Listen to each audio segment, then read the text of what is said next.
Guys, welcome back to our channel. എല്ലാവർക്കും നമ്മുടെ പുതിയ വീഡിയോയിലേക്ക് സ്വാഗതം. കഴിഞ്ഞ ദിവസം ഒരു ബുക്സിൻ്റെ ഒരു ഷോർട്സ് ഇട്ടിട്ടുണ്ടായിരുന്നു. അപ്പോൾ അതിൽ ഒരു കുട്ടി, അഡോണ എന്നാ തോന്നുന്നു ആ കുട്ടിയുടെ പേര്, ആ കുട്ടി ഒരു കമൻറ്റ് ഇട്ടിട്ടുണ്ടായിരുന്നു, ബുക്കിൻ്റെ ക്വാളിറ്റീനെ കുറിച്ച് ഡീറ്റെയിൽ ആയിട്ടൊന്ന് പറയുമോ എന്ന് ചോദിച്ചിട്ട്. എല്ലാ വീഡിയോയിലും കമൻറ്റ് ഇടാൻ പറഞ്ഞിട്ടുണ്ടെങ്കിൽ പോലും ഞാൻ ഒട്ടും പ്രതീക്ഷിക്കുന്നില്ല ആരെങ്കിലും കമൻറ്റ് ഇടുന്നത്. അങ്ങനെ ഫസ്റ്റ് ടൈം ഈ കുട്ടിയുടെ കമൻറ്റ് കണ്ടപ്പോൾ ഞാൻ ഒത്തിരി ഹാപ്പി ആയിരുന്നു. അപ്പം ഞാൻ ഈ രാത്രി തന്നെ ആ കുട്ടിക്ക് വേണ്ടിയിട്ട് അതിൻ്റെ ക്വാളിറ്റീനെ കുറിച്ചിട്ട് വീഡിയോ ചെയ്യാമെന്ന് വിചാരിച്ചു. ഞാൻ ഇതിൻ്റെ ഫസ്റ്റ് ലുക്ക് തന്നെ ഭയങ്കര സാറ്റിസ്ഫൈഡ് ആണ് കേട്ടോ. പക്ഷേ ഇത് ഒരു പൈറേറ്റഡ് കോപ്പിയാണ്. ആ പൈറേറ്റഡ് കോപ്പി എന്ന് പറഞ്ഞാൽ അത് ഒറിജിനൽ കോപ്പി ആയിരിക്കില്ല. ആ പബ്ലിഷേഴ്സ് അല്ലാതെ മറ്റുള്ളവർ ഇറക്കുന്ന കോപ്പിക്കാണ് പൈറേറ്റഡ് കോപ്പി അല്ലെങ്കിൽ ഡ്യൂപ്ലിക്കേറ്റ് കോപ്പി എന്നൊക്കെ പറയുന്നത്. പക്ഷേ ഇത് മീഷോ എന്നുള്ള സൈറ്റിൻ്റെ പ്രോബ്ലം അല്ല കേട്ടോ. പല ബുക്സിൻ്റെയും പല പൈറേറ്റഡ് കോപ്പീസും നമുക്ക് ആമസോൺ, ഫ്ലിപ്കാർട്ട് തുടങ്ങിയ ഓൺലൈൻ ഷോപ്പിംഗ് സൈറ്റിൽ നിന്ന് അവൈലബിൾ ആണ്. ആ മോള് ചോദിച്ചിട്ടുണ്ടായിരുന്നു ഇതിന് പ്രിൻറ്റിങ് മിസ്റ്റേക്സ് വല്ലതും ഉണ്ടോ എന്നുള്ളത്. പക്ഷേ എനിക്ക് തോന്നിയിട്ടുള്ള കാര്യം, ഡ്യൂപ്ലിക്കേറ്റ് കോപ്പി ആണെങ്കിൽ പോലും ഇതിനങ്ങനെ പ്രിൻറ്റിങ് ഇഷ്യൂസ് ഒന്നുമില്ല. അതിൻ്റെ കാരണം എന്താ വെച്ചാൽ, ഞാൻ നേരത്തെ പറഞ്ഞതുപോലെ തന്നെ ഈ പബ്ലിഷേഴ്സ് ഇറക്കുന്ന ഒറിജിനൽ കോപ്പിയിൽ നിന്ന് അവർ ഫോട്ടോ കോപ്പി എടുത്തിട്ടൊക്കെ ബൈൻഡ് ചെയ്തിട്ട് ഇറക്കുന്ന കോപ്പി ആയിരിക്കാം ഇത്. പബ്ലിഷേഴ്സിൻ്റെ പ്രൊഡക്റ്റ് ഉണ്ടാവില്ലേ, അപ്പോൾ അതിന് ഇഷ്യൂ ഒന്നും ഇല്ലാത്തടത്തോളം കാലം ഇതിൻ്റെ പ്രിൻറ്റിങ് അല്ലെങ്കിൽ മിസ്റ്റേക്കോ ടെക്സ്റ്റിൻ്റെ മിസ്റ്റേക്കോ അങ്ങനെയൊന്നും ഉണ്ടാവാൻ ചാൻസ് ഇല്ല. ജസ്റ്റ് ഞാനൊന്ന് കാണിച്ചുതരാം. ഇവിടെയൊക്കെ കാണുമ്പോൾ നമുക്ക് വലിയ ഡിഫറൻസ് ഒന്നും അറിയത്തില്ല, പക്ഷെ ഈ സൈഡ് നോക്കിയാൽ നിങ്ങൾക്ക് ചിലപ്പോൾ ഒന്ന് ക്ലിയർ ആയിരിക്കാം. ഇവിടുത്തെ ഫോണ്ടിൻ്റെ കളർ കണ്ടില്ലേ, നമ്മുടെ ഒറിജിനൽ ബുക്കാണെന്നുണ്ടെങ്കിൽ ഇത് കുറച്ചുകൂടെ, ഈ ടെക്സ്റ്റ് കുറച്ചുകൂടെ വിസിബിൾ ആയിരിക്കും. പക്ഷേ ഇത് ഇങ്ങനെ ഫോട്ടോ കോപ്പി എടുക്കുക അല്ലെങ്കിൽ വേറെ എന്തെങ്കിലും മെത്തേഡ് ഉണ്ടോയെന്ന് എനിക്ക് കറക്റ്റ് അറിയില്ല കേട്ടോ.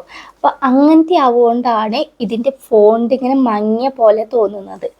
ഇവിടെ ഫുള്ള് അങ്ങനെ തന്നെയാണ് നമുക്ക് തോന്നുന്നത്. അപ്പം ഈ ബുക്കിൻ്റെ കാര്യം അങ്ങനെയാണ്.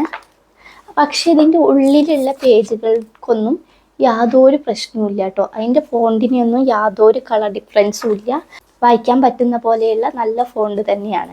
മറ്റേ ബുക്കിൻ്റെ കാര്യം പറയുകയാണെങ്കിൽ അതിന് അങ്ങനത്തെ ഫോണ്ടിൻ്റെ കളർ ചേഞ്ച് ഒന്നുമില്ല കേട്ടോ. പക്ഷേ ഇതിൻ്റെ ഉള്ളിലുള്ള പേജുകൾ കമ്പാരിറ്റീവ്ലി ആ റാം കെയർ ഓഫ് ആനന്ദിനെ അപേക്ഷിച്ച് നോക്കുമ്പോൾ ഇത് കുറച്ചുകൂടെ ഡള്ളായിട്ടുള്ള ഒരു ഫോണ്ട് പോലെയാണ് എനിക്ക് തോന്നിയിട്ടുള്ളത്. ഈ രണ്ടും വായിക്കുന്നവർക്ക് ഇത് വാങ്ങിച്ചു വിചാരിച്ചിട്ട് വായിക്കുന്നതിനെ കൊണ്ടും ബുദ്ധിമുട്ടൊന്നും ഉണ്ടാവുന്നില്ല കേട്ടോ. പൈറേറ്റഡ് ബുക്സ് നമുക്ക് എങ്ങനെയാണ് ഐഡൻറ്റിഫൈ ചെയ്യാൻ പറ്റുന്നത് എന്നുള്ളത് ഞാൻ ഒന്ന് പറഞ്ഞ പോലെ തന്നെ അതിൻ്റെ ഫോണ്ടൊക്കെ ഭയങ്കര മങ്ങിയ പോലെ ആയിരിക്കും ഉണ്ടായിരിക്കുക. കറക്റ്റ് നമ്മൾ പ്രിൻ്റ് എടുക്കുന്ന ടൈപ്പിലുള്ള അല്ലെങ്കിൽ പബ്ലിഷേഴ്സിൻ്റെ ഒരു റിയൽ ബുക്ക് എങ്ങനെയാണോ അതുപോലെ നമുക്ക് ഫീൽ ചെയ്യില്ല. പിന്നെ ചില ബുക്സിന് സ്പെല്ലിംഗ് ഇറേഴ്സ് ഉണ്ടായിരിക്കാം, അൺഈവൻ ഫോണ്ട് ആയിരിക്കാം, നമ്മുടെ മാർജിൻ ഒക്കെ ഉണ്ടായിരിക്കുമല്ലോ, അതൊക്കെ ചിലപ്പോൾ അങ്ങോട്ടും ഇങ്ങോട്ടും ചേഞ്ച് വരുന്ന ഒരു അൺഈവൻ ആയിട്ടുള്ള അലൈൻമെൻ്റ് ആയിരിക്കാം. ഫോർച്ചുനേറ്റ്ലി എനിക്ക് കിട്ടിയ ഈ രണ്ട് ബുക്കിന് അത്തരത്തിലുള്ള യാതൊരു പ്രശ്നവുമില്ല. നമുക്ക് വായിക്കാൻ ബുദ്ധിമുട്ടുണ്ടാക്കുന്ന തരത്തിലുള്ള യാതൊരു പ്രോബ്ലംസും ഈ രണ്ട് ബുക്കിനും ഇല്ല. പിന്നെ ഇത് എനിക്ക് മീഷോന്ന് വാങ്ങിക്കുന്നതിൻ്റെ മെയിൻ അഡ്വാൻറ്റേജ് എന്താ തോന്നിയിട്ടുള്ളത് വെച്ചാൽ, നമ്മൾ ആമസോണിൽ നിന്നും ഫ്ലിപ്കാർട്ടിൽ നിന്നൊക്കെ വാങ്ങിക്കുകയാണെന്നുണ്ടെങ്കിൽ അവിടെ നമുക്ക് ഇപ്പോൾ ഇങ്ങനെ ഒരു ബുക്ക് വാങ്ങിച്ചാൽ ഒരു റിട്ടേൺ ഓപ്ഷൻ ഉണ്ടാവുന്നില്ല. അവർ കൂടുതലായിട്ടും ഒരു പ്രൊഡക്റ്റിന് മേൽ റീപ്ലേസ്മെൻ്റ് ആണ് കൊടുക്കാറുള്ളത്. പക്ഷേ മീഷോയ്ക്ക് ഒരു സാധനം തീരെ ഇഷ്ടപ്പെട്ടില്ല എന്നുണ്ടെങ്കിൽ റിട്ടേൺ ചെയ്യാനുള്ള ഓപ്ഷൻ തരുന്നുണ്ട്. അതെനിക്ക് ഭയങ്കര നല്ല ക്വാളിറ്റി ആയിട്ട് തോന്നിയിട്ടുണ്ട്. അപ്പോൾ നമുക്ക് ഒരു ബുക്കോ അല്ലെങ്കിൽ എന്ത് പ്രൊഡക്റ്റ് ആണെങ്കിലും വാങ്ങിച്ചു കഴിഞ്ഞിട്ട് ഇഷ്ടപ്പെട്ടില്ല എന്ന് തോന്നുകയാണെന്നുണ്ടെങ്കിൽ നമുക്ക് റിട്ടേൺ ചെയ്യാം. ഞാൻ ഉദ്ദേശിച്ചത് വായിച്ചു കഴിഞ്ഞിട്ട് റിട്ടേൺ ചെയ്യുന്ന കാര്യമല്ല കേട്ടോ. അത് എന്തായാലും ഒരു ടൈം പീരിയഡൊക്കെ തന്നിട്ടുണ്ട്. അപ്പോൾ ഇത്ര ടൈമിനുള്ളിൽ, ഇത്ര ഡേയ്സിനുള്ളിൽ നമുക്ക് ആ പ്രൊഡക്റ്റ് ഇഷ്ടപ്പെട്ടില്ല എന്നുണ്ടെങ്കിൽ നമുക്ക് റിട്ടേൺ ചെയ്യാനുള്ള ഒരു ഓപ്ഷൻ ഉണ്ട്. പക്ഷേ ആമസോൺ, ഫ്ലിപ്കാർട്ട് പോലെയുള്ള സൈറ്റുകളിൽ അങ്ങനെയുള്ള ഒരു ഓപ്ഷൻ തരുന്നില്ല. ഇപ്പം ഞാൻ ഈ രണ്ട് ബുക്സും വായിച്ചു തീർത്തു കേട്ടോ. അപ്പോൾ സ്റ്റോറീനെ കുറിച്ചൊരു റിവ്യൂ ഞാൻ തരുന്നില്ല. റീഡിംഗ് ഒക്കെ ഇഷ്ടമുള്ളവരാണെന്നുണ്ടെങ്കിൽ നിങ്ങൾക്ക് ധൈര്യമായിട്ട് വാങ്ങിക്കാൻ പറ്റിയിട്ടുള്ള രണ്ട് ബുക്സാണ് ഇത് കേട്ടോ. അപ്പോൾ ഞാൻ ഇതിനെക്കുറിച്ച് ഈ ബുക്സിൻ്റെ ക്വാളിറ്റീനെ കുറിച്ച് ഇപ്പോൾ പറഞ്ഞത് നല്ല കാര്യങ്ങൾ മാത്രമാണ് കേട്ടോ. പക്ഷെ ഒരു പൈറേറ്റഡ് ബുക്ക് വാങ്ങിച്ചിട്ട് ആ ബുക്കിൻ്റെ പബ്ലിഷേഴ്സിനെയും അതുപോലെ തന്നെ ഓതറിനെയൊക്കെ നഷ്ടം വരുത്താൻ വേണ്ടിയിട്ടല്ല ഞാൻ ഇത് ചെയ്തിട്ടുള്ളത്, അല്ലെങ്കിൽ ഞാൻ ഇത്രയും പോസിറ്റീവ് പറഞ്ഞിട്ടുള്ളത്.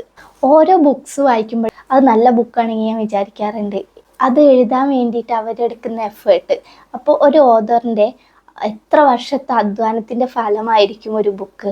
അതിങ്ങനെ യാതൊരു അധ്വാനവും ഇല്ലാതെ പൈറേറ്റഡ് കോപ്പി ഇറക്കി അവരെ ഇൻസൾട്ട് ചെയ്യുന്ന പോലെയാണ് എനിക്ക് തോന്നാറുള്ളത്. അപ്പോൾ ഞാൻ ഇത്രയും പറഞ്ഞു. ആ കുട്ടിക്ക് ഹെൽപ്ഫുള്ളായി എന്ന് വിചാരിക്കുന്നു. മോൾക്ക് വാങ്ങിക്കണം എന്നുണ്ടെങ്കിൽ പിന്നെ മീഷോന്ന് ധൈര്യമായിട്ട് വാങ്ങിക്കുക. അങ്ങനെ പ്രിൻറ്റിങ് മിസ്റ്റേക്കോ ടെക്സ്റ്റിൻ്റെ ഇഷ്യൂസോ അല്ലെങ്കിൽ ആ ബുക്കിൻ്റെ ക്വാളിറ്റിക്കോ യാതൊരു പ്രോബ്ലംസും ഇല്ല. അതിലുപരി ഇത് രണ്ടും നല്ല അടിപൊളി ബുക്കുകളാണ്. നിങ്ങൾ എന്തായാലും വായിക്കാൻ പറ്റുന്ന, റീഡിങ് ഇഷ്ടമുള്ളവരാണെന്നുണ്ടെങ്കിൽ നിങ്ങൾക്ക് എന്തായാലും ഇഷ്ടപ്പെടുന്ന നല്ല നോവൽ തന്നെയാണ് ഇത് രണ്ടും. സോ ഇത്രയൊക്കെ പറയുള്ളൂ.